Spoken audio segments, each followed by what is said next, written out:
Alors qu'il tente d'expliquer le drame qui a eu lieu quelques heures plus tôt, le gérant de ce magasin est interrompu par une sirène d'alerte.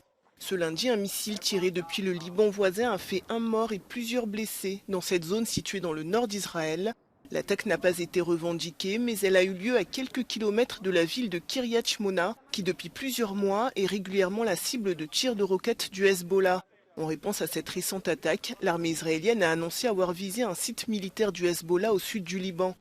Un climat tendu alors que les négociations se poursuivent au Caire pour trouver un accord de cessez-le-feu entre Israël et le Hamas. Au même moment, dans la capitale égyptienne, se tient également un conseil de la Ligue arabe. L'organisation a notamment appelé à l'envoi d'une aide d'urgence dans l'enclave palestinienne. En attendant de trouver un accord de cessez-le-feu, l'offensive militaire israélienne se poursuit. Ce lundi, les habitants de ce quartier s'activent pour rechercher d'éventuels survivants dans les décombres de 7 immeubles touchés par des tirs, des frappes qui ont fait au moins 14 morts. Alors que l'aide humanitaire arrive au compte-gouttes, depuis des semaines, des ONG alertent sur le risque de famine.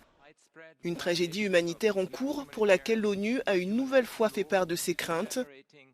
À Genève, le haut-commissaire de l'ONU aux droits de l'homme s'est dit profondément préoccupé par la situation dans la bande de Gaza, qu'il a qualifiée de poudrière.